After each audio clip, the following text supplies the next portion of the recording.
Boa noite, caros alunos. Seja bem-vindo a mais uma aula de programação orientada a objetos. Hoje nós temos novos conceitos bem interessantes, que é praticamente hoje a nossa última aula efetivamente, né? Na próxima aula a gente vai fazer uma revisão para a nossa prova, então. E hoje a gente vai ter muito conteúdo, muito conceito, fundamentais para programação orientada a objetos, né? E com certeza vocês vão aproveitar bastante o que a gente vai apresentar hoje, né? Professor, alguma consideração para a nossa aula de hoje? Boa noite, professor. Boa noite a todos os alunos e tutores EAD. Hoje nós temos, como o professor disse, a nossa praticamente última teleaula, né? E temos vários conteúdos, estou vendo, muita teoria, mas assim, é necessário pelo menos saber os conceitos para no futuro ser um bom programador. Então, professor, hoje a nossa agenda... Vamos lá, nossa agenda hoje. Hoje, o objetivo principal da nossa aula, gente, é falar de coleções de objetos. Então, a gente não poderia falar de PO, né, sem finalizar com coleções de objetos. A gente vai não só falar, conceituar, né, dar os fundamentos, mas vai falar como é que a gente poderia implementar ou com vetores ou com uma lista, né, um array list. Além disso, né, a gente vai detalhar bastante as coleções de objetos. Nós vamos ver outros conceitos complementares, mas não menos importantes, pelo amor de Deus, né? É complementar, mas são tão importantes quanto todos os outros conceitos, que seriam classes e métodos abstratos, polimorfismo, que isso aqui está relacionado com a herança entre objetos. A gente poderia ter falado na aula passada, mas ficaria muito pesado, muito conceito, né? Atributos de métodos estáticos e, por último, interfaces. Então, gente, hoje, como percebam que a gente tem muito conceito, né? A prática a gente vai abordar apenas a parte de coleções de objetos, porque é importante a gente fixar isso. De qualquer maneira, já está disponível lá na internet a nossa aula prática da aula de hoje, quer dizer, pela primeira vez, professor, a gente publicou antes no YouTube, lá, vocês podem ir lá no nosso canal. A aula de hoje, a gente mexendo no Java, então vocês podem chegar em casa e já começar a assistir a aula 5 na prática. Hoje a gente vai ter aqui na sala de aula tem uma abordagem teórica, né? A gente não pode, fica difícil a gente manipular aqui o Eclipse ao vivo para vocês, mas a gente já fez a gravação anteriormente, já está disponibilizado para vocês aí no YouTube para vocês assistirem quantas vezes quiser. Quer dizer, é um conteúdo complementar à nossa aula de hoje, né? A parte prática. Além disso, aqueles conceitos complementares também vão ser abordados com mais detalhes, inclusive na prática, na implementação, nas aulas do YouTube. Quer dizer, como falei, é muito conceito e é muita prática, muitos detalhes, que nesses nossos 50 minutos de aula diária, às vezes a gente fica muito conciso, né? A gente precisa abrir mais os conceitos, né? O que a gente tem aí de PO. Eu assisti às suas aulas, professor. Tem muita coisa. Tem muita coisa. Estão todas as soluções das atividades. Então, os alunos poderiam aí assistir e pausar e olhar detalhadamente as suas instruções. Eu não cheguei a falar das atividades, gente, mas todas as atividades estão lá resolvidas também. Gente, eu não queria falar, mas como já foram finalizadas as atividades, então desde a atividade 1, 2, 3, 4, nós temos lá como resolver, passo a passo. E a gente tenta explicar da melhor maneira, né? E aí, explicando, pode surgir outras dúvidas novamente. A gente pode estar usando o fórum, pode estar usando aí o ambiente para a gente poder tirar nossas dúvidas. Então vamos para a aula de hoje, né? Muita coisa. Vamos falar de coleções de objetos. O que seriam coleções de objetos?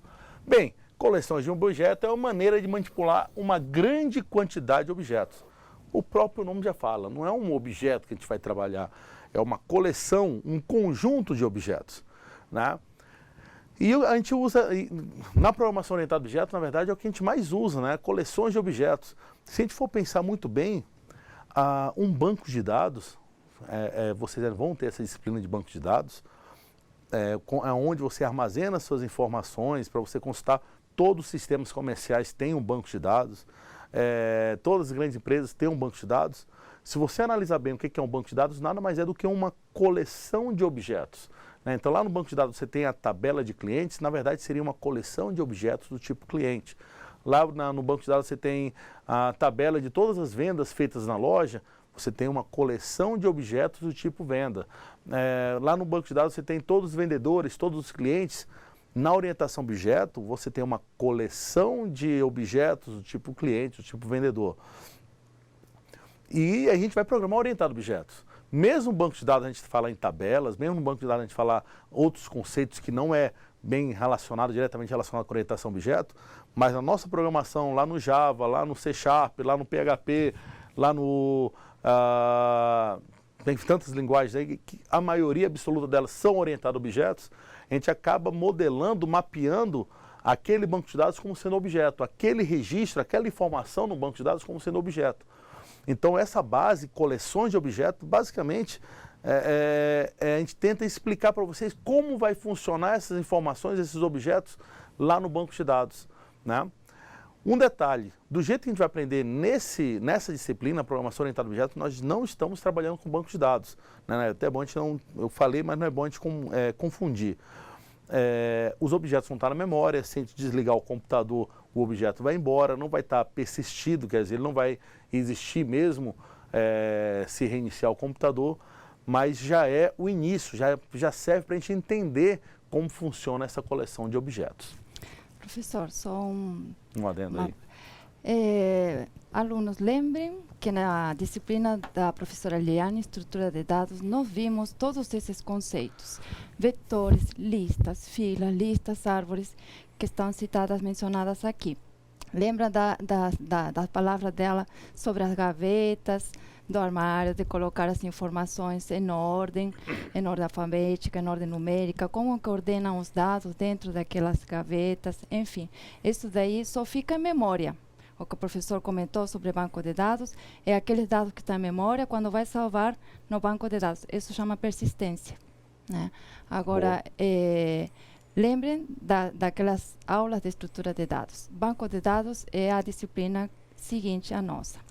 Gente, a grande sacada do EAD, né? Acho que a grande sacada é, nossa, esqueci o que a professora Liliane me passou, né? Já faz tanto tempo, faz 1 mês, 2 meses atrás aí, eu vou lá na aula, assisto as aulas dela novamente, e coleções de objetos, gente, perfeito, a consideração da professora Amarela foi perfeita. Coleções de objetos é mais um tipo de estrutura de dados. Como é que os dados são lá relacionados e como é que elas vão ser disponibilizadas. A questão de organização, de ordenação, de localização, de percorrer essas informações, está tudo em estrutura de dados, a base está em estrutura de dados, né? Por isso a gente teve a disciplina primeiro de estrutura de dados para ter orientação a objeto, para a gente culminar o que a gente está na aula de hoje, né?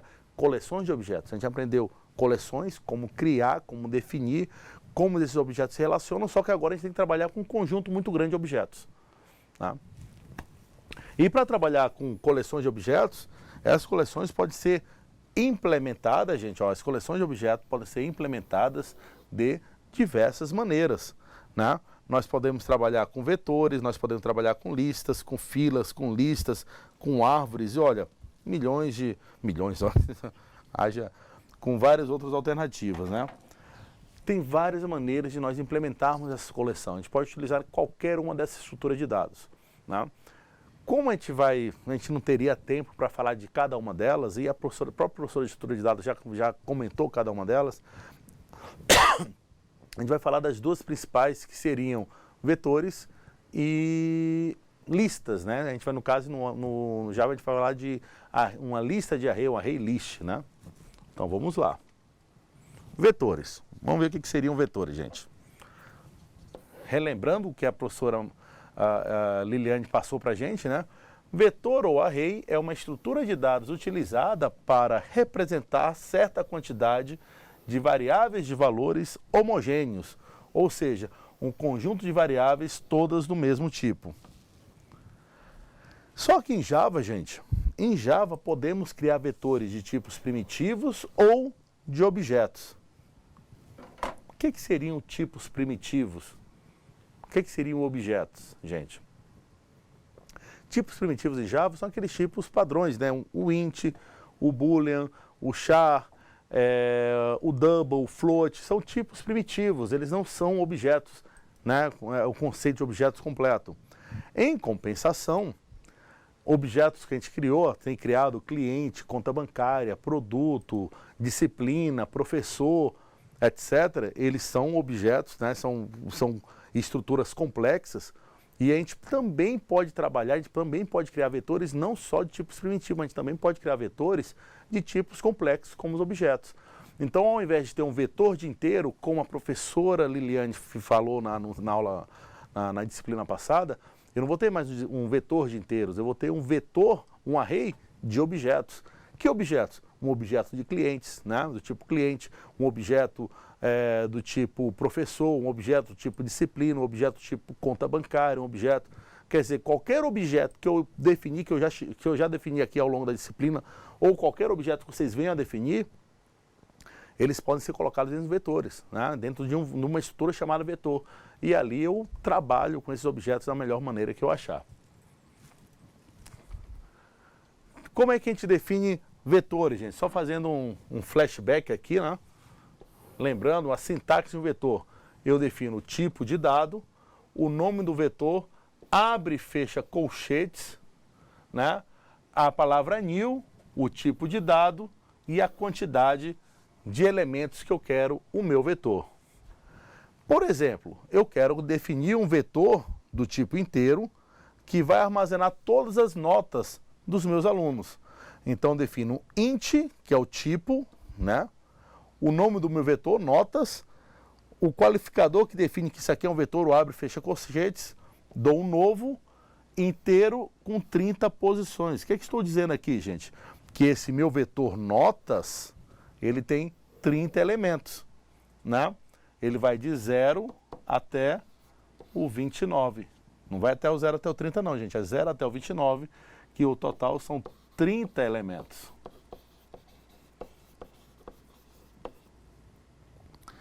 Um detalhe em relação aos vetores, né?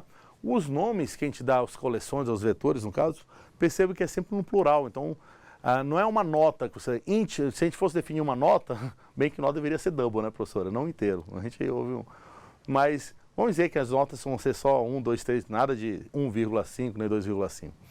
Mas vamos lá. Vamos dar um exemplo.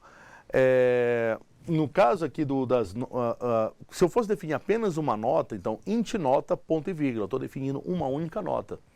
Mas se eu estou definindo um conjunto de nota, né, então vai ser o nome dessa minha estrutura, dessa minha variável, no caso desse meu vetor, é interessante que ele esteja no plural. Então, em vez de ser nota, a gente coloca notas. O próprio plural já define um conjunto daqueles elementos. Notas é um conjunto de nota, né? Então perceba que quando a gente vai definir... Quando a gente vai... Eita. Pronto. Quando a gente vai definir aqui, gente... O nome do meu vetor, perceba que eu coloco ele sempre no plural. Bem, isso aqui, gente, é um tipo primitivo, inteiro é um tipo primitivo. Só que eu posso estender o conceito de vetores para um tipo que não é primitivo. No caso isso aqui, gente, é uma classe, é um tipo complexo, né? Então, em vez de definir um cliente, olha aqui, eu vou definir um conjunto de clientes. A única coisa diferente entre um e o outro, gente, é o tipo. Um aqui é um tipo primitivo e esse aqui agora é um tipo complexo, né? Então, clientes é um vetor do tipo clientes, é um vetor do tipo cliente que tem 1000 elementos, né? O que eu vou ter um tamanho máximo de 1000 elementos. Um dos problemas dos vetores o que eu digo é esse aí, a gente precisa definir quantos clientes vou ter, quantos alunos vou ter, né? Às vezes a gente não tem essa informação, mas o vetor você já tem que reservar tudo, né? Eu vou ter 1000 elementos do tipo cliente, vou ter 10 elementos do tipo nota, vou ter 100 elementos do tipo aluno, né? Eu preciso definir o tamanho do vetor. Vocês aprenderam isso em estrutura de dados. Como é que a gente vai implementar isso aqui, gente, tá? Vamos dar uma analisada. Vamos pegar o nosso conceito, clientes, é um vetor, é um conjunto de elementos do tipo cliente, né? Ele vai ter um tamanho de 1000, quer dizer, vai de 0 até 999. E o que eu posso dizer sobre esse cliente, gente? Clientes é uma coleção de objetos onde é um vetor, porque eu sei que é vetor, abre e fecha colchetes, e pode ter de 0 a 999 clientes armazenados, né? Essa é a quantidade máxima que eu posso armazenar. Posso armazenar no máximo 1000 clientes. O primeiro cliente vou armazenar na posição 0 e o último cliente vou armazenar na posição 999, por exemplo. Ou seja, né? Mesmo que não ocupe, todas as posições está ocupando, Na está memória. reservado Gente, espaço na memória. perfeita essa consideração, professora Mariela. Quando eu dou um 1000, o tamanho, se eu dei 1000, aquela memória do meu computador ele vai pegar tudo que é necessário para armazenar os 1000 clientes e já vai reservar. Então, perceba que vetores, apesar de as pessoas utilizarem muito, né? Quando a gente estava aprendendo a programar, utiliza muito vetores, que é um conceito mais simples, mas ele não é tão eficiente. Ele é muito rápido, professor. Se você quiser alguma coisa pequena, o processamento em cima de vetores é muito rápido, é mais rápido que lista. Lista também é uma estrutura complexa, envolve muito código por trás, né? E vetores não, é como se você estivesse acessando diretamente a memória. Então ele é bem mais rápido trabalhar com vetores do que trabalhar com uma lista. Tem a questão de performance. Por isso você tem que ponderar muito bem. Eu vou usar vetores, em alguns casos a gente é recomendado usar o vetor, em outros casos vamos utilizar listas, né? Para representar informação, para representar bancos de dados, para representar coleções de objetos, eu já falo para vocês, é melhor trabalhar com listas, não com vetores. Vetores são alguns casos mais específicos para trabalhar. Mas a gente vai aprender como trabalhar com vetores. E vamos ver um código aqui como é que seria, né? Vamos fazer primeiro um código com tipo primitivo. Isso aqui, gente, o meu vetor, estou usando o int, né, um tipo primitivo. Então eu criei um vetor chamado notas, que vai ter até 10 elementos do tipo inteiro. Perceba que eu começo a armazenar valores inteiros em cada um dos vetores. Olha, na posição 0 eu coloco nota 10, na posição 1 eu coloco nota 9, na posição 9 eu coloco nota 9. Eu posso colocar alguma coisa na posição 10? Existe a posição 10? Não, não existe. Se eu tentar acessar um elemento que não existe no vetor, dá erro meu programa, né? Ele olha, você teve acesso e você violou a memória, então você não pode fazer isso. Então, essa maneira, gente, olha aqui, essa é a maneira onde eu armazeno informações no vetor. Estou armazenando informações. Armazenando informações. Depois de armazenado, nós temos no vetor um algoritmo básico para percorrer, ou varrer, né? Percorrer o vetor. O que seria percorrer o vetor? Ir do primeiro elemento ao último elemento. Eu quero saber tudo que está armazenado no meu vetor. Para isso, gente, nós temos a estrutura for. A estrutura for, que é o para, né? A gente já viu isso em técnica de programação, é perfeito, ela foi feita, né, para percorrer vetores. Então, se eu quero percorrer um vetor completo, se o meu vetor tem 10 elementos, eu vou do 0 até o 9. Se o meu vetor tem 100 elementos, eu vou do 0 ao 99. Se o meu vetor tem 50 elementos, eu vou do 0 ao 49. Então eu faço um for, iniciando de 0 até o tamanho final do meu vetor. Olha o que eu fiz aqui. Eu criei um for, iniciando de 0, indo até o tamanho, olha, notas.length. Em vez de criar 10, eu generalizei o meu vetor. Em vez de colocar, olha, o meu vetor tem 10 elementos, né? Agora imagina se eu colocar no meu código 10, 10, 10, 10. Toda vez que eu for percorrer um vetor, 10. Aí amanhã, por conta de uma redefinição dos requisitos do sistema, não são mais 10, vão ser 100. Eu vou ter que mudar todo o meu código? Não.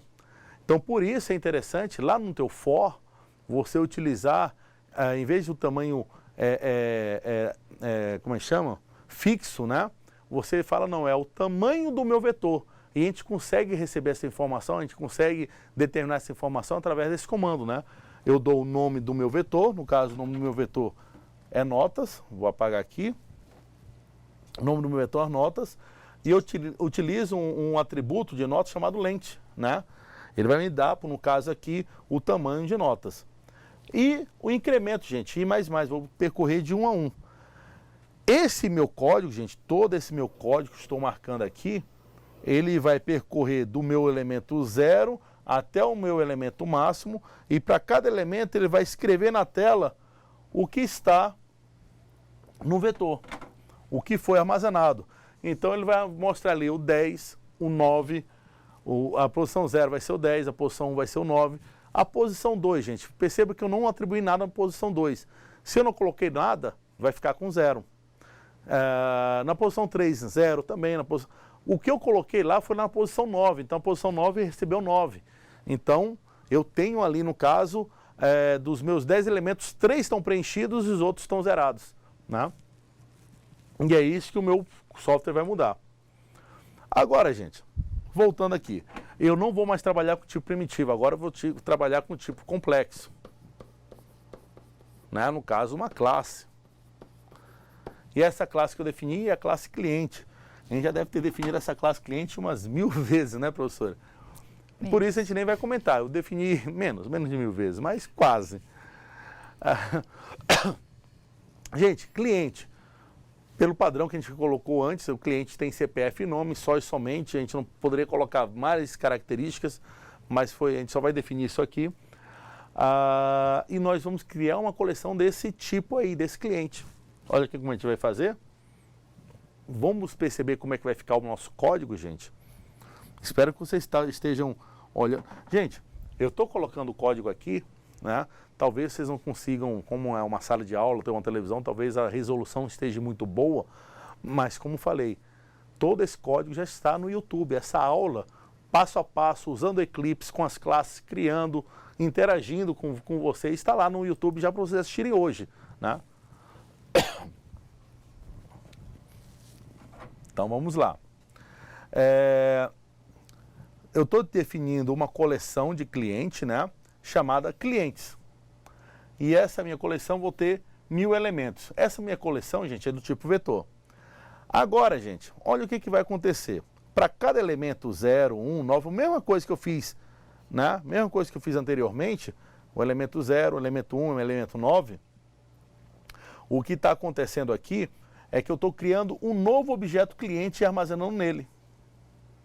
É o novo objeto cliente e eu estou armazenando nele. Não posso armazenar só o CPF, não posso armazenar só o nome. Eu tenho que colocar naquele elemento todo o objeto. New cliente. Quando eu dou o new cliente, não crio um objeto, não estou instanciando uma classe, na verdade, não estou criando um objeto. Então, estou criando o objeto e colocando lá naquele vetor. Criando o objeto e colocando nesse vetor. Detalhe, eu dei 3 new clientes aqui no código. Vamos dar uma olhada aqui? O primeiro, o segundo e o terceiro new cliente. Vão ser 3 objetos diferentes, gente. Eles não têm independência nenhuma um com o outro.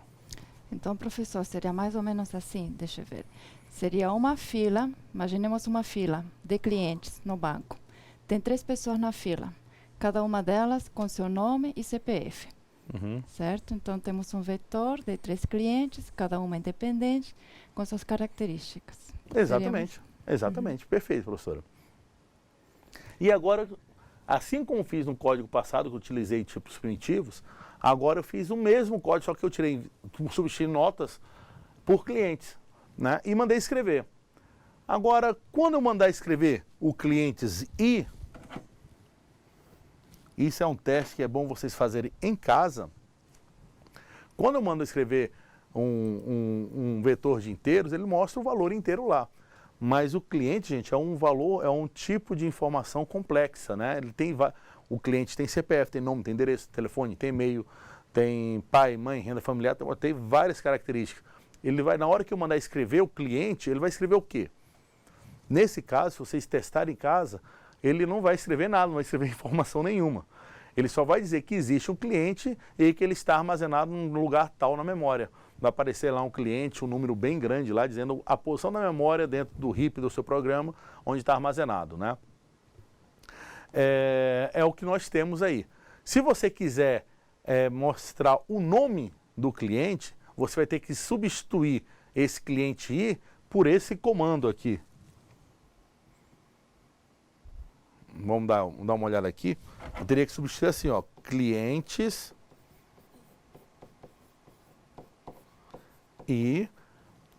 Ponto, quer dizer, eu não quero mostrar, eu quero mostrar uma informação dos clientes.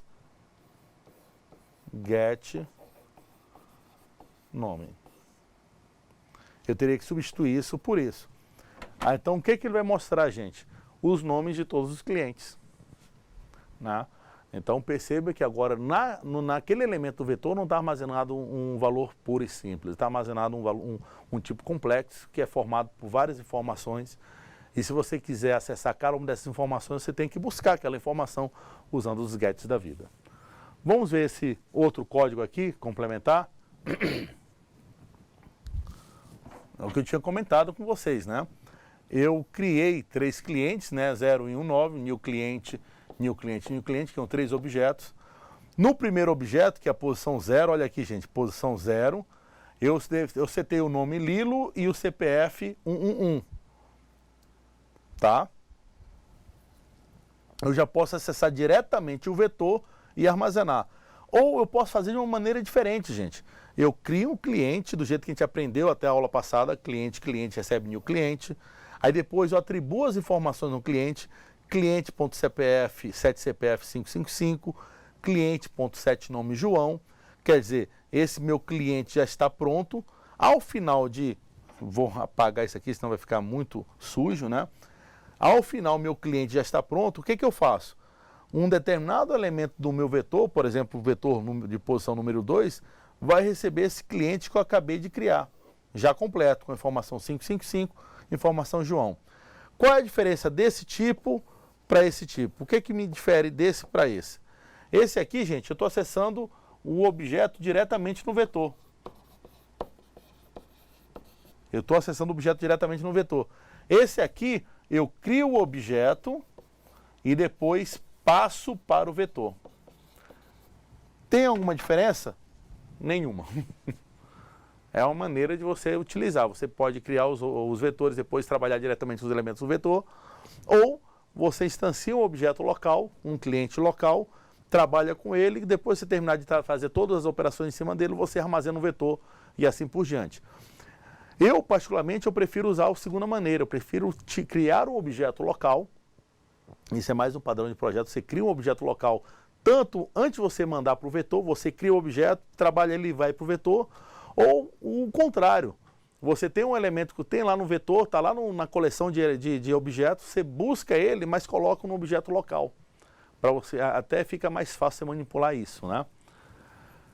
Então, essas são as duas maneiras que a gente tem como manipular vetores de objetos, gente, tá? Você pode escolher uma ou outra, sem nenhum problema. Professor, tem muito cliente, só para não confundir, né, pessoal? Boa. Cliente, minúscula, toda minúscula, se refere ao objeto. Né? Cliente com C maiúsculo é a classe. É a classe. Clientes com S está se referindo ao vetor. Aí pergunta se poderia ter outro nome. Poderia, né, professor? Mas é padrão, muita gente, programador, faz esse padrão. Lembre que minúsculo e maiúsculo faz diferença. Aquela pergunta, gente, que fizeram até o tempo, professor, não tem o set, quando eu vou dar um set, em vez de passar uma variável chamada valor, o pessoal já, quem programa, passa o nome do próprio atributo. Eu falei, não, vamos usar o valor para não ficar igual, né? Só que existe o padrão de desenvolvimento mesmo. Então é que o pessoal acaba cliente, a gente, nossa, nunca vi tanto cliente, como é que eu vou me confundir aí? A professora Mariela deixou claro isso aí. Cliente com C maiúsculo é a classe, cliente com C minúsculo é o objeto. E clientes, no plural, é a coleção de objetos. Simples assim, né? Perfeito, professora. Perfeito a sua consideração aí. Bem, isso que a gente estava aprendendo eram vetores, gente. Agora vamos ver o que realmente a gente faz, é trabalhar com listas.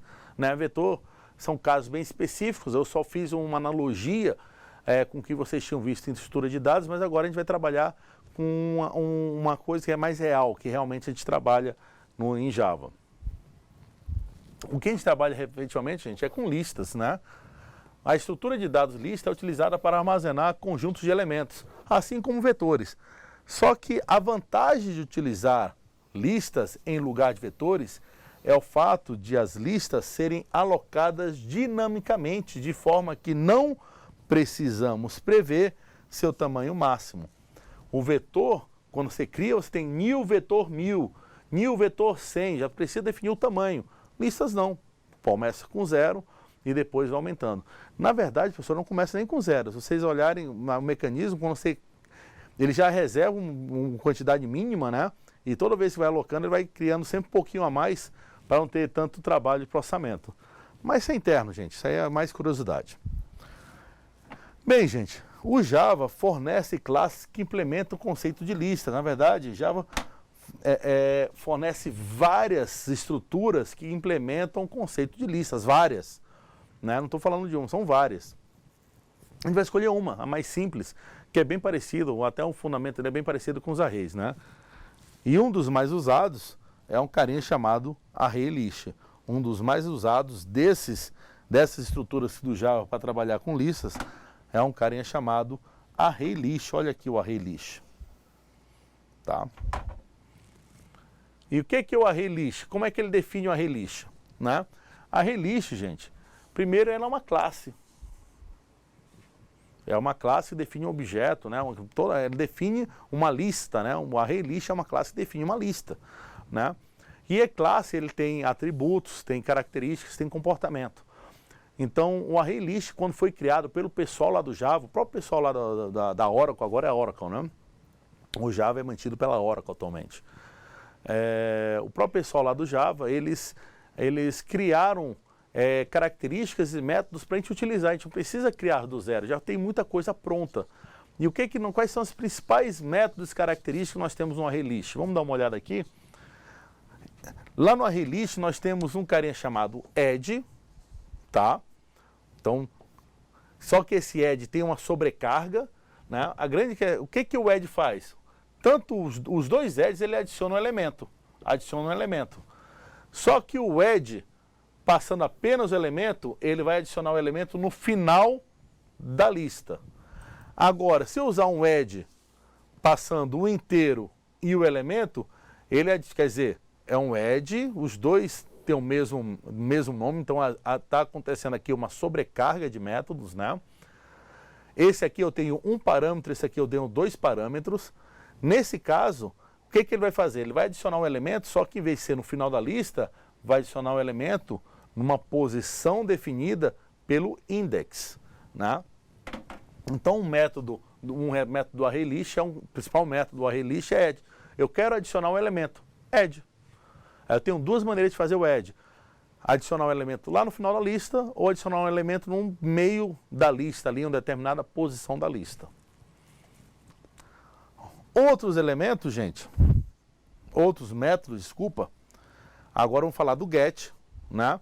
O que o get faz? Ele retorna, gente, o elemento da lista, né? Baseado no meu index. Olha, qual é o elemento na posição 0? Então, get 0. Qual é o elemento da posição 10? Get 10. Né? Então, ele vai trazer o elemento, esse elemento, gente, vou deixar, trazer o objeto naquela posição. O get serve para isso. Outro método que a gente utiliza, vou colocar outra corzinha aqui, é o remove. Né? O remove, pelo próprio nome do inglês, né? Ele vai remover, né? Ele retorna o elemento do índice da lista e eu elimina. Ele vai remover esse elemento da lista. Remove 0, vai remover o elemento 0. Remove 1, vai remover o elemento 1 e assim por diante. Então, remove serve para remover.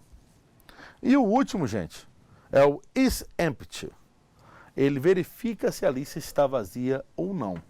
Então, agora nós vimos os métodos add, get, remove e o isEmpty. Tem mais? Tem. Né? Para você trabalhar com o ArrayList, gente, você vai utilizar uma outra classe chamada Iterator. Iterator é uma interface, não é uma classe, desculpa, é uma interface que me permite complementar as funções do ArrayList. A gente vai ver interface, um conceito de interface aqui até o final da aula, a gente vai ver o que seria interface mesmo. Mas interface seria um conceito, vai complementar a funcionalidade da classe ArrayList. E o que essa interface tem, né? Essa interface, ela é específica para navegar em coleções. Os métodos mais importantes dessa interface iterator são o hasNext, quer dizer, ele verifica se existe um próximo elemento na lista. O next, ele obtém o próximo elemento da lista, né? E depois já avança para o outro. E o remove, ele remove um elemento sobre o iterator. Então, gente, o iterator, ele complementa o ArrayList. O iterator, ele complementa o ArrayList. O iterator, ele me pergunta se tem um próximo, quer dizer, eu quero verificar se tem um próximo, o hasNext. Ele me traz aquele próximo next e ele me permite remover o próximo, tá? Remove naquele elemento da lista. Vamos colocar isso aqui, gente, na prática. Como é que eu faço um ArrayList? Em vez de definir, gente, um vetor, eu crio o tipo ArrayList. Olha que legal, gente. ArrayList, o nome da minha lista, que está no plural, clientes, new ArrayList, abre e fecha parênteses. Agora eu vou criar um cliente. Cliente recebe new cliente. A gente já está, né? Craque em instanciar a classe aqui. Eu inicializo minha classe, coloco um CPF e coloco o nome no meu cliente, quer dizer, esse meu cliente já está ok. Agora, o que eu vou fazer? Esse cliente que eu acabei de colocar o CPF e o nome, eu vou adicionar na minha lista de clientes. Como é que seria a sintaxe? Clientes.add, entre parênteses, o elemento que eu quero adicionar, que no caso é o meu cliente. Vou até apagar aqui para a gente olhar com mais calma e repetir aqui, gente. Vamos repetir que isso aqui é muito importante, tá? O meu cliente já foi criado, meu objeto cliente já foi criado. Já foi criado. O objeto cliente está aqui criado, ok, olha. Meu objeto cliente já foi criado. Em um determinado momento eu vou definir as informações do cliente. Então o objeto cliente já foi formado, o cliente com C minúsculo, né? Agora o que eu vou fazer? Na minha lista de clientes, no meu ArrayList de clientes, que se chama clientes, olha ali o meu clientes, né? É um ArrayList. No meu clientes aqui embaixo, eu vou adicionar aquele método que eu acabei de falar. Entre parênteses, vou adicionar quem? Um novo elemento. Que elemento é esse? Aquele cliente, aquele objeto que eu acabei de criar. É bem simples trabalhar, gente. Acho que talvez, no primeiro momento, isso fala, no primeiro momento pode assustar um pouquinho, mas com a prática isso vai ficar tão usual, né? Tão simples, que isso aqui vai ficar automático para a gente, tá? Eu posso criar um outro cliente, vamos lá. Não precisa adicionar um, apenas posso criar vários clientes, recebe new cliente, seto uma outra informação, vou criar o cliente Mariela e vou adicionar na minha lista de clientes esse novo cliente. Algumas considerações que eu quero fazer, isso está no vídeo, gente. Eu não criei um outro objeto, cliente 1 e cliente 2, eu criei o mesmo objeto. Comecei isso. Isso tudo, gente, é um código só, né? Como eu apenas separei para não ficar muito carregado nossa página, mas é um código só.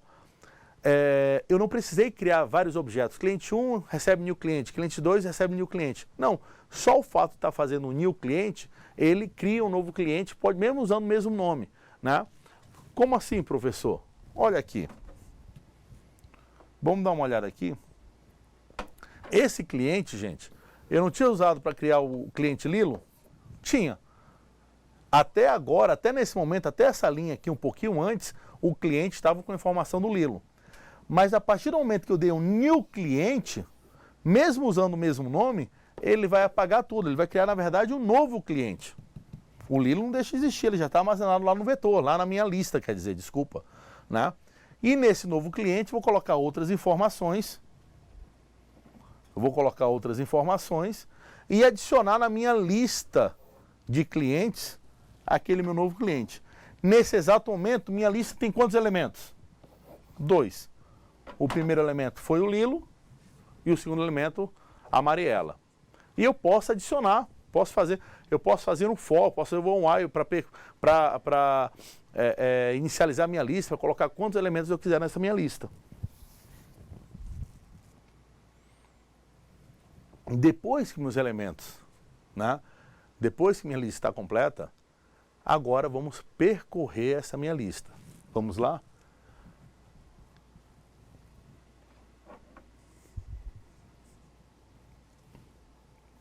Para percorrer a lista, gente, esse é o código para percorrer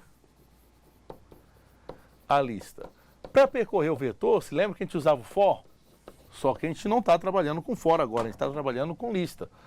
Para trabalhar com lista, a gente vai utilizar um carinho de o nosso famoso iterator, tá? Então, vou criar um iterator, onde eu vou inicializar o iterator com o iterator da minha lista, né, o clients.iterator, e vou fazer um while, porque eu não sei qual é o tamanho da lista. Naquele outro exemplo, no vetor, eu sei que o meu vetor tem 10 elementos, 100 elementos e assim por diante.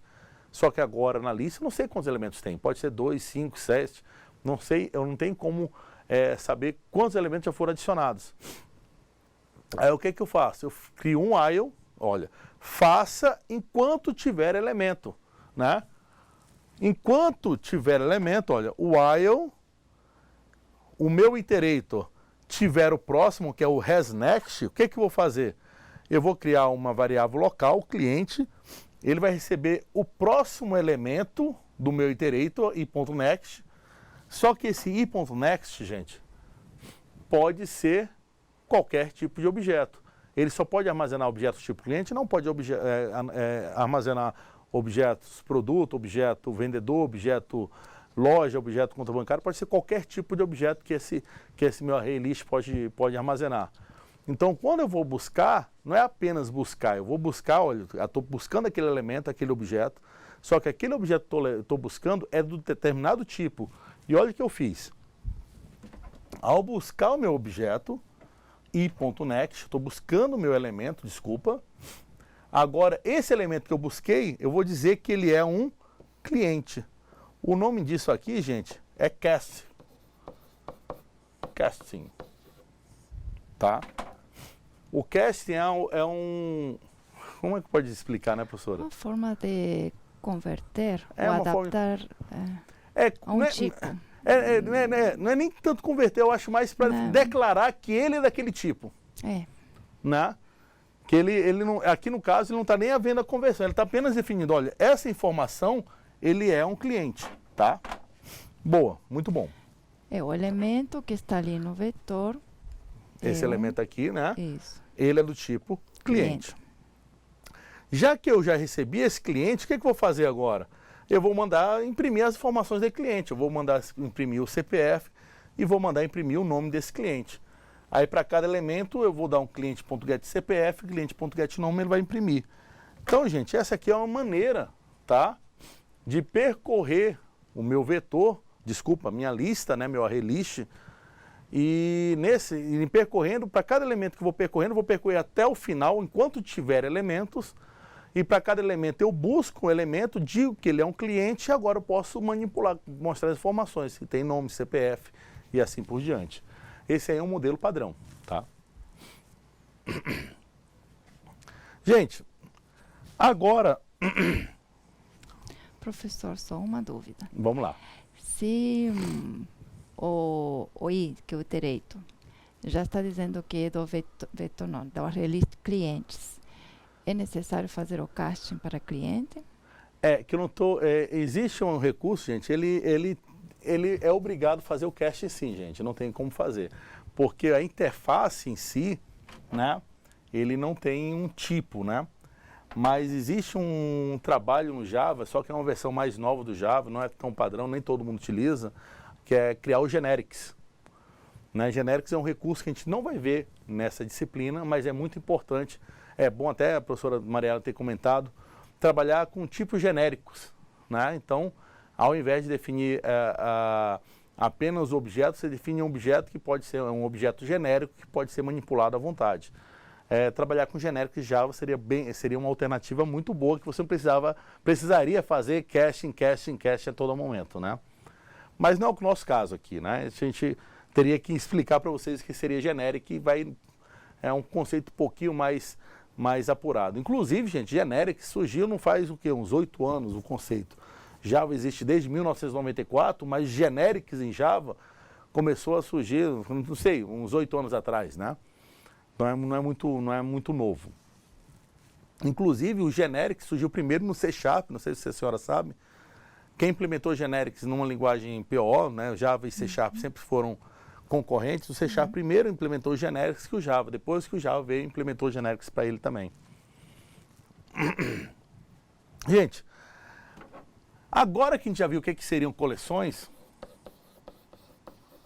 vamos complementar o conceito das associações, gente. Olha aí. A gente já viu o que seriam, o que eram coleções. Na aula passada a gente viu como é que a gente relacionava objetos. Mas vamos dar uma olhada, vamos relembrar a nossa aula passada? A minha empresa pode ter N funcionários, 1 para N. Olha que legal, gente. E como é que a gente definiu o atributo de relacionamento? A gente colocava lá no N um atributo que relacionava com a empresa. Quer dizer, esse funcionário pertence a essa empresa, né?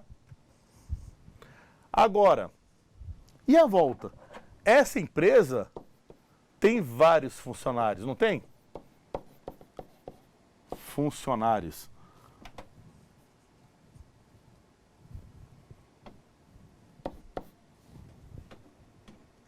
Funcionários aqui, eu escrever funcionário certinho. A letra ótima, né? Na aula passada a gente só colocava no lado do N, agora a gente vai colocar no 1 também. Quer dizer, a gente vai fazer um caminho de ida e volta no relacionamento, né? Tudo bem, eu falei, o mais importante é o N, realmente, é o sentido de posse, né? Pertence a alguma coisa, faz parte de alguma coisa. Mas agora a gente vai pensar a volta. Uma empresa tem vários clientes, um cliente pertence a uma empresa. Como é que a gente vai fazer a volta agora? Olha aí, gente. Assim como eu defini, olha aqui, o funcionário lá do 1 para o N, né? O funcionário tem um atributo empresa. Agora, lá no empresa, eu vou ter um array list de funcionários. Não esqueça, para definir o array list, você tem que importar o java.til.arraylist, tá, gente? Você tem que dar um import lá em cima. Então, você tem, então, o funcionário se liga com a empresa pelo atributo empresa, e a empresa tem um conjunto de funcionários que é um array list de funcionários. Você tem um caminho de 2 voltas. 1 para N. Perfeito assim, gente. Depois você define o array list, não esqueça de fazer o get e o set do array list. E um detalhezinho, no construtor do array list, né, você tem que inicializar funcionários recebe new array list.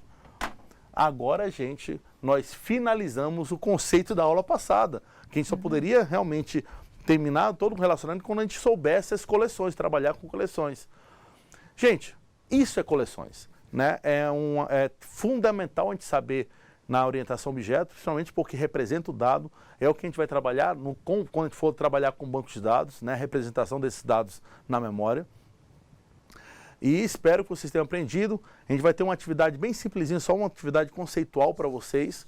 E depois nós vamos ter uma atividade de curso, a atividade da semana, vai ficar um pouquinho mais complexa, mas depois do intervalo a gente vai falar sobre isso. Professora? Então, só lembrando aqui a atividade, né? Defina o relacionamento 1 para N entre 2 objetos e defina qual objeto será colocado o atributo de relacionamento e em qual será colocado o atributo que equivale a uma coleção. Foi o que o professor falou aqui. Lembrem disso aqui. Nós falamos de 1 para N. N significa vários. Então, colocamos um funcionário pertence só a uma empresa, né?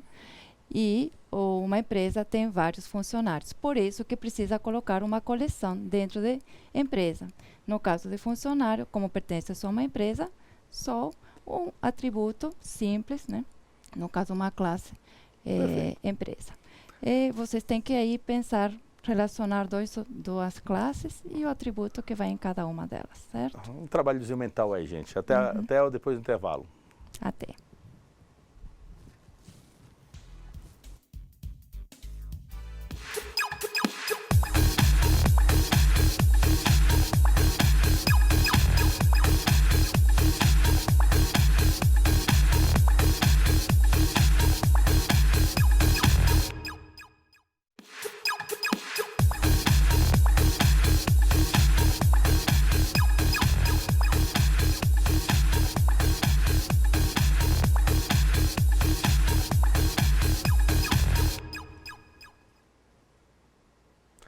Olá, gente, bem-vindo de volta aí, depois das nossas atividades.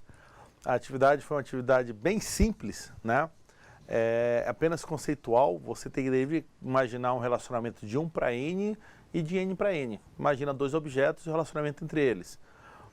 Na aula passada a gente colocou empresa, funcionário, pessoa, funcionário dependente, tem... Conta corrente. Banco, conta corrente. Né? Então você pode criar vários, transportadora, caminhões, você pode pensar vários desses relacionamentos 1 para N. Mas não era só pensar nesse relacionamento, nos objetos. Qual o atributo seria de relação, e aonde você colocaria esse atributo? Eu já tinha colocado aqui em sala de aula, né? Já tinha falado antes para vocês. O atributo sempre vai no lado do N.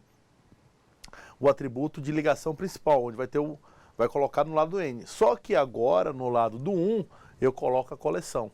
Então, aonde tem um 1, quer dizer, a empresa, eu vou colocar a coleção do outro objeto. Onde tem um N, eu vou colocar o atributo que relaciona com o outro objeto. Tá, gente? Então, o 1 para N é assim. Do N para N, relembrem a aula passada, essa é a grande sacada. O N para N é o seguinte, eu tenho uma classe, professor, aluno, professor, relacionamento que coloquei na aula passada, aluno, professor, eu precisei, como era vários alunos pode ser ter aula com o professor, vários professores para dar aula para o aluno, né? Então é N para N. O que é que nós temos? Nós criamos uma outra classe, né? E nessa classe nós colocamos os dois, né? Os dois, como posso dizer, atributos de ligação. Agora vamos fazer o contrário. Lá no professor-aluno eu vou colocar as coleções que vai ligar com a outra classe. Então agora eu tenho no N para N as coleções nas classes principais e no atributo ligação, na classe de ligação, apenas os atributos que referenciam as duas classes. Isso, gente, vocês vão ter que implementar na atividade para ser entregue na próxima semana, né, professora? Isso mesmo. E para ajudar vocês na implementação, não esqueçam de assistir os vídeos. O vídeo, como falei, nossa aula aqui é um PowerPoint, né? É um estático, a gente não consegue interagir tanto a questão do Eclipse com Java, né? Mas nos vídeos a gente está interagindo, a gente tem mais tempo, a gente não tem essa questão do... né? A gente tem essa liberdade de gastar e tentar explicar, reexplicar quantas vezes a gente quiser a questão do Eclipse mesmo. Aqui a gente fala muito do conceito, como funciona, e lá nos vídeos a questão prática, como é que se faz, né?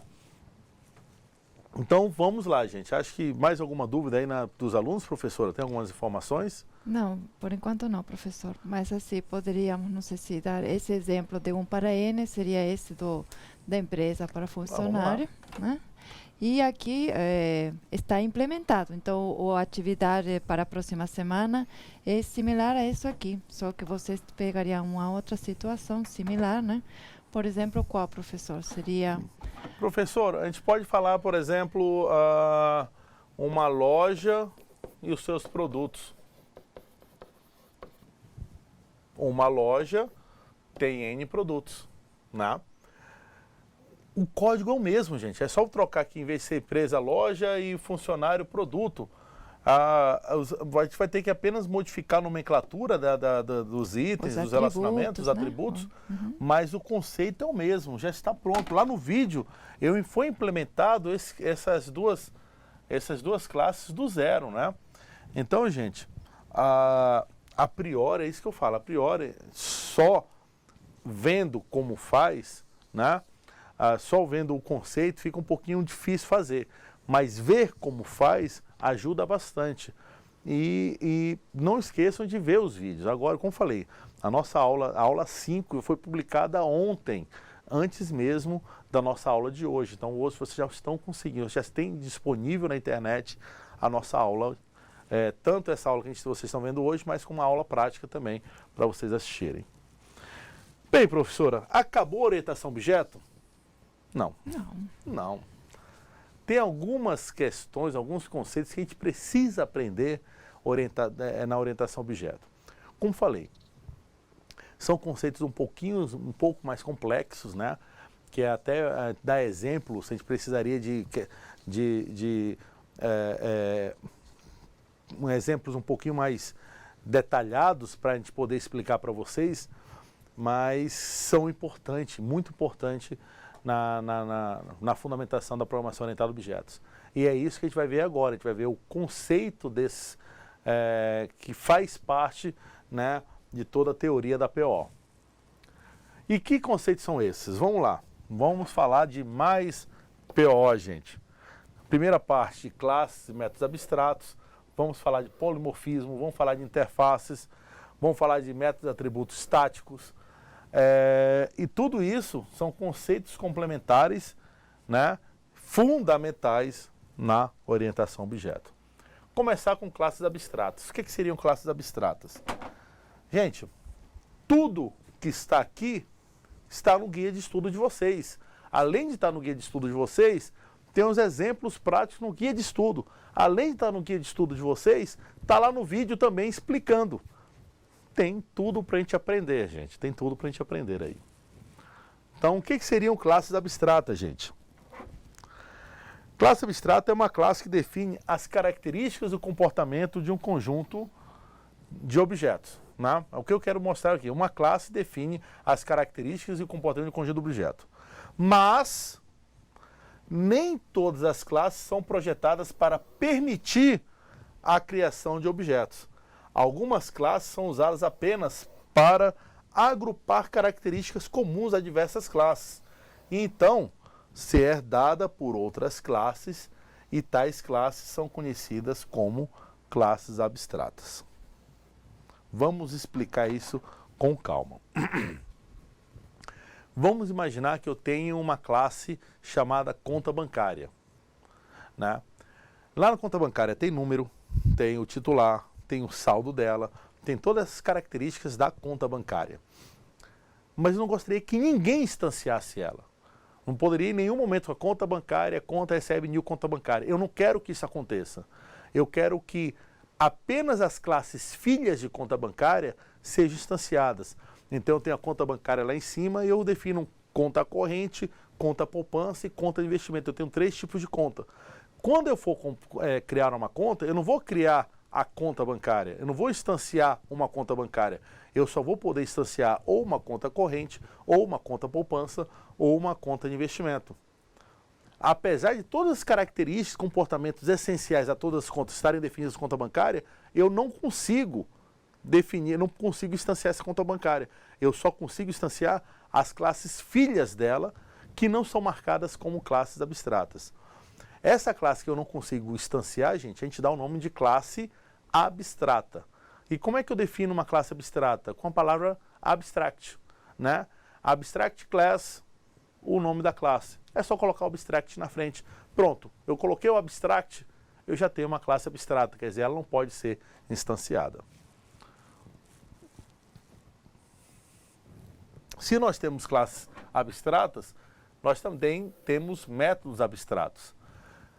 Classes abstratas podem ser utilizadas para prover a definição de métodos que devem ser implementados em todas as suas subclasses, sem apresentar uma implementação para esses métodos.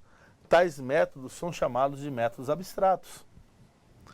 Toda classe que possui pelo menos um método abstrato é classe abstrata, mas uma classe pode ser abstrata sem possuir nenhum método abstrato. Isso é mais um conceitozinho que a gente tem que ver. Mas vamos ver o que seriam métodos abstratos.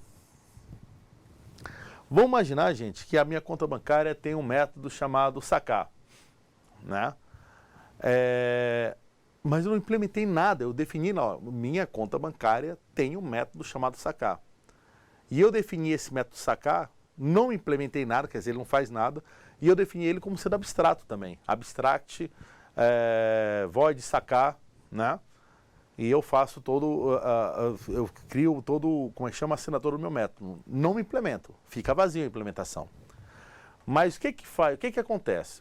As classes filhas, a classe corrente, a classe poupança, conta corrente, conta poupança, conta investimento, ela obrigatoriamente, se a classe abstrata lá define um método abstrato, a classe filha obrigatoriamente precisa implementar esse método abstrato. Então, o sacar, apesar de ter definido na classe pai, na classe conta bancária, não está implementado. Mas por ser um método abstrato, na classe filha, que não é uma classe abstrata, eu vou ser obrigado a implementar aquele método abstrato da classe pai. Na classe filha, eu vou ser obrigado a implementar o método sacar, implementar e definir o que ele vai fazer. Esse método abstrato aqui, o sacar aqui, por que eu coloco para ser implementado nos filhos?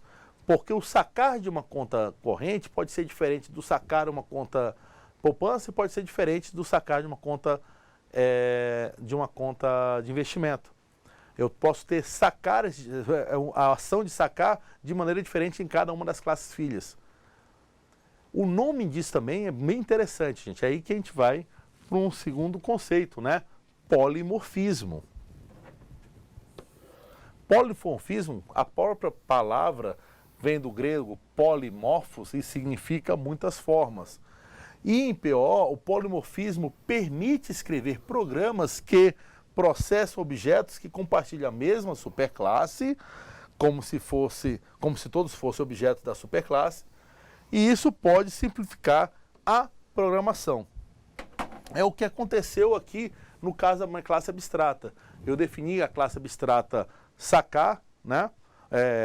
Conta bancária com método abstrato sacar, só que o sacar na conta corrente é diferente do sacar da conta poupança, que é diferente do sacar da conta de investimento. Essa diferença entre o sacar é o mesmo método, sacar, sacar e sacar, né? Com a mesma assinatura, inclusive. Né? O mesmo método, o mesmo nome, com a mesma assinatura. Não é sobrecarga de método, não. É redefinição do método. É um override de método que a gente chama. A gente chama de polimorfismo, porque o sacar, o método sacar, se comporta diferente nas classes filhas. Né? E aí a gente chama de polimorfismo. Eu consigo os meus filhos trabalharem de maneira, o comportamento serem parecidos, mas executarem ações diferentes. Professor, aí eu poderia dar um outro exemplo, Pode, né? sim, Só professor. para Lógico. visualizar aqui. Então, a classe abstrata, como o professor diz, não é para ser implementada, né? Então, como a palavra diz, é abstrato. Então, vocês têm que colocar os métodos que as classes filhas vão implementar. Por exemplo, o professor falou de Conta bancária, né? conta bancária. Posso falar de pessoa. A gente veio falando aqui de pessoa, mas pessoa pode ser uma classe abstrata, certo? A pessoa tem um salário ou não, aí poderia ser calcular salário, mas a forma de calcular salário pode ser diferente para um funcionário que é horista ou um funcionário Olha aí, professor. Perfeito exemplo. com um salário determinado. Então, nós temos a classe abstrata da pessoa, sabemos que vai receber um salário, coloca calcular salário. Só que lá não implementa nada, fica vazio.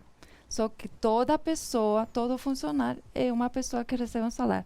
Aí, quando vocês colocam que é um funcionário horista, você implementa o método calcular salário de um jeito. Quando é um funcionário já com um salário fixo, o cálculo já vai ser diferente, né? Então, mais ou menos só para aqui colocar um outro exemplo.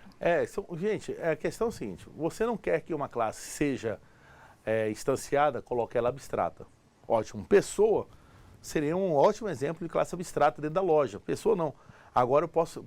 O cliente vendedor, cliente funcionário, Isso. gerente vendedor, são filhos de pessoa, né? Herdam todas as características de pessoa. Só que eu não quero que o meu sistema instancie pessoa. Eu só posso instanciar um cliente, só posso instanciar o funcionário, só posso instanciar um vendedor, só posso instanciar um gerente, por exemplo. E eu só defino a classe abstrata, só pode ser, só estou definindo o que poderia ser. Os filhos é que deveriam implementar. O método é a mesma coisa, aquele mesmo método lá em cima, definindo a classe abstrata, eu redefino lá embaixo, reimplemento, e por reimplementar eu posso definir aquele método executando ações diferentes. É aí que dá o nome de polimorfismo, ações diferentes, né, executadas em classes que são herdadas da mesma classe. Isso, porque cada classe filha vai ter esse mesmo nome de método, Boa. só que implementa de forma diferente. O código vai ser diferente em cada um.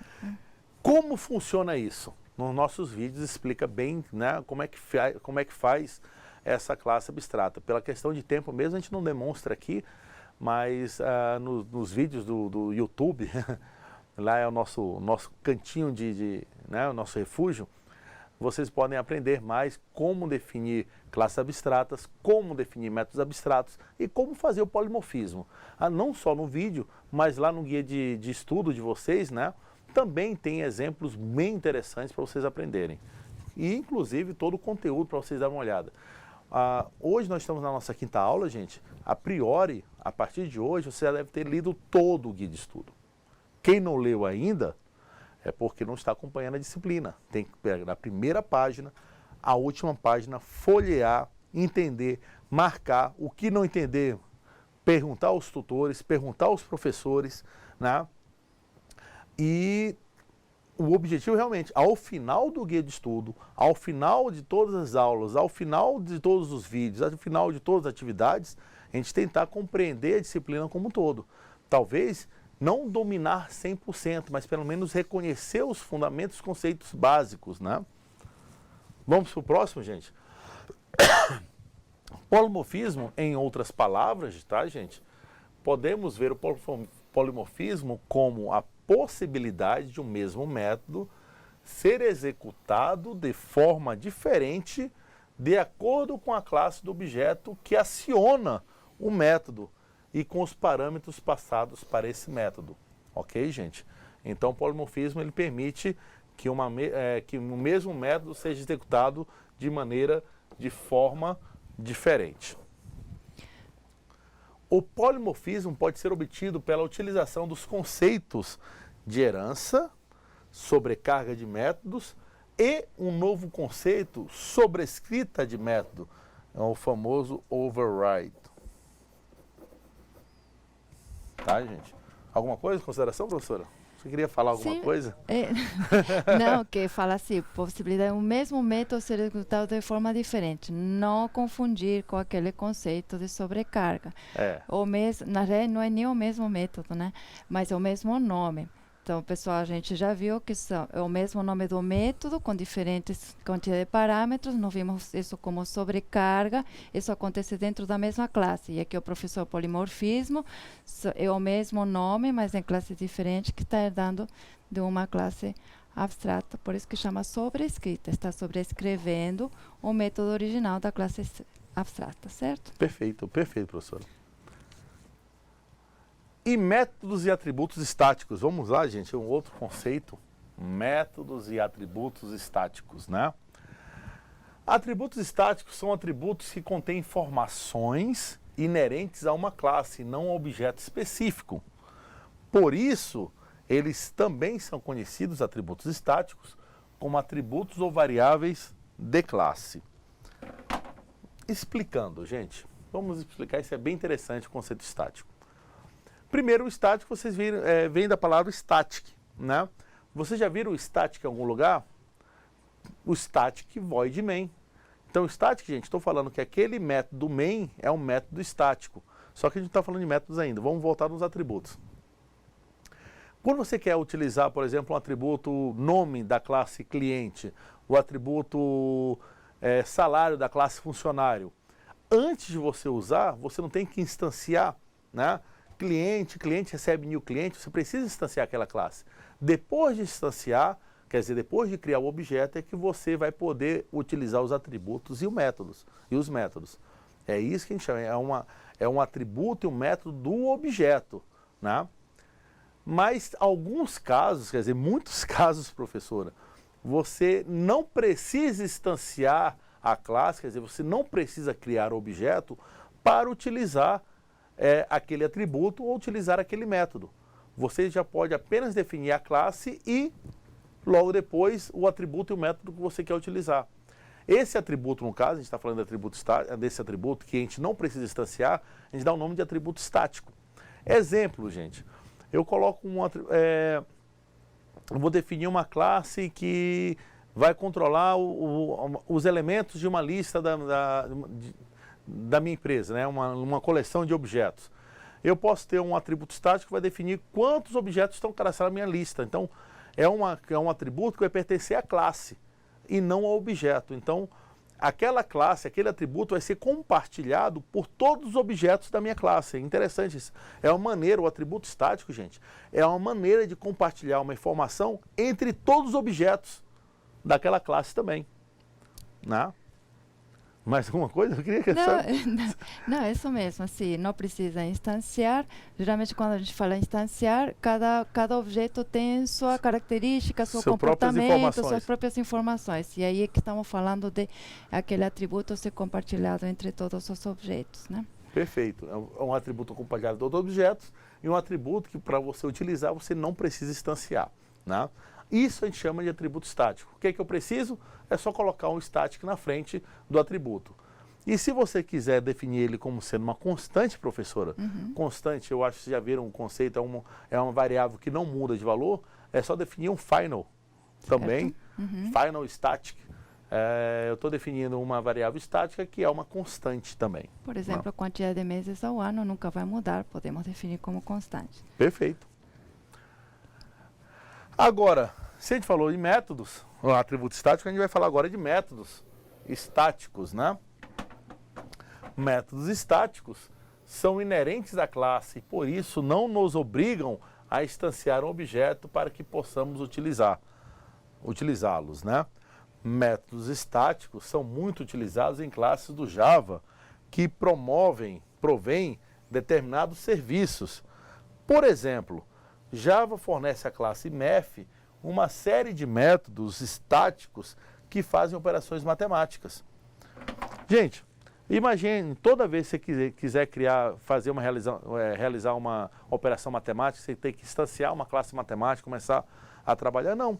Você pode pegar a classe e a classe implementa vários métodos e vários atributos estáticos que é só você utilizar, você não precisa instanciar, está lá. Uma coisa bem interessante que a gente faz também com essas classes, com esses métodos e atributos estáticos, é criar sua biblioteca de funções. Né?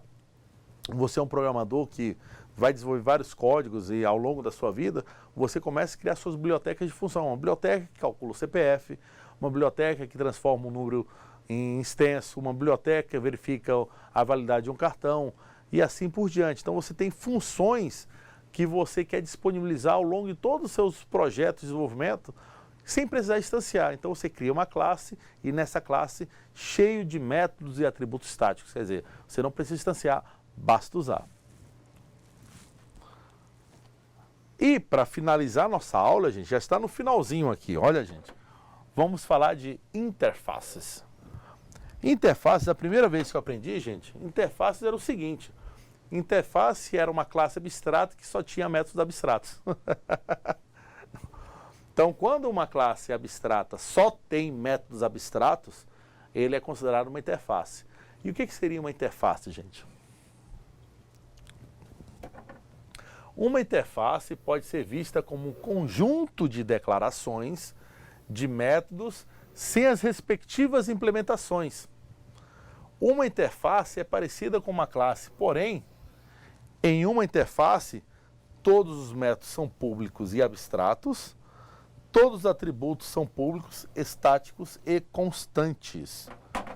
Então, gente, para que eu quero definir uma classe com tudo abstrato? Eu quero definir, gente, quando eu defino uma classe e tudo nela é abstrato, eu estou definindo regras. Olha, se a sua classe quiser prover uma determinada funcionalidade, uma determinada interface, você tem que implementar isso, isso, isso e aquilo. Né?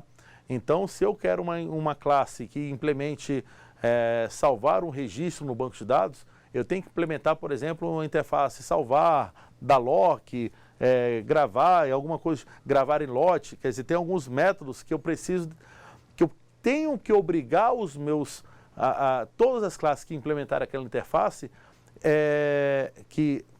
estenderem aquela interface, que sejam implementadas. Interface é mais ou menos isso, é você declarar o que tem que ser feito na classe filha. Né? Eu tenho que declarar, olha, você é obrigado a implementar determinadas funções. Isso é que a gente chama de interface. Uma das características bem interessantes da interface é você permitir herança múltipla, professora. Isso, a gente vai falar, já é um outro conceito, herança múltipla, é quando uma classe herda informações de várias outras classes. O Java não tem herança múltipla por padrão, né? Nem o C Sharp. Quem tem herança múltipla, definido desde o CERN, é uma outra linguagem chamada Smalltalk, uma das primeiras linguagens orientadas a objetos. Mas as linguagens novas não têm. Uma maneira de você simular herança múltipla é o uso de várias interfaces dentro de uma classe. Então você está herdando interfaces, várias interfaces em uma única classe, onde você tem, só que você tem que implementar tudo na sua classe. Você herda, você implementa, né, estende uma determinada interface, legal, fica bonitinho, mas lá no teu conjunto você é obrigado a implementar tudo que está definido na interface. Lembrando que interface é uma classe abstrata com métodos abstratos.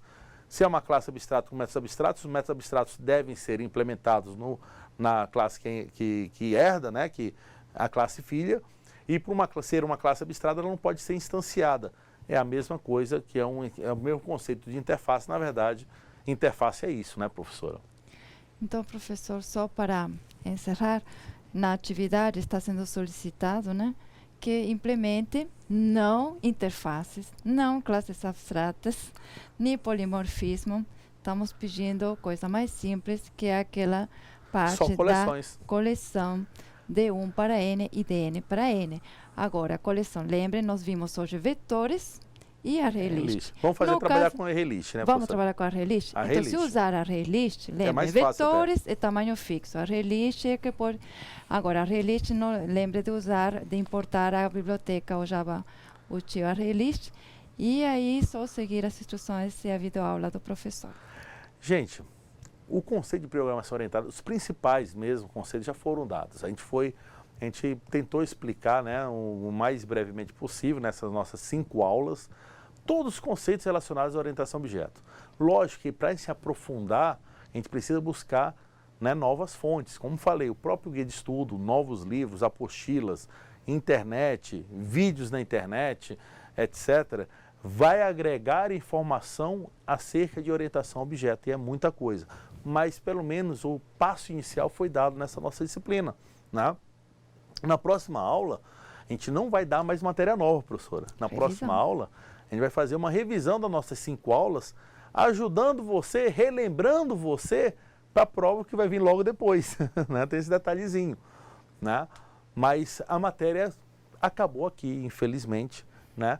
Mas não se preocupe, porque o que foi dado é o suficiente para, por exemplo, você começar a programar efetivamente orientado a objetos, ou pelo menos entender como é que está sendo desenvolvido um determinado projeto baseado no paradigma de orientação a objeto. Gente, obrigado que tenha aproveitado, espero que vocês tenham aproveitado bem essas aulas, e estarei à disposição durante toda a nossa disciplina, né, para qualquer dúvidas, e conto com a ajuda dos tutores também, para os tutores serem essa interface, vamos falar interface de comunicação entre a gente, que às vezes a gente consegue atender 1.000, 1.200 alunos aí que nós temos. Os tutores vão ser justamente essa interface, mas se não conseguir, a gente está aqui à disposição, tanto eu quanto a professora Mariela, a gente está aqui para ajudar vocês, e a gente gostaria muito mesmo que vocês se tornassem os programadores que vocês desejam ser. Muito obrigada, professor. Obrigada e boa noite. Boa noite.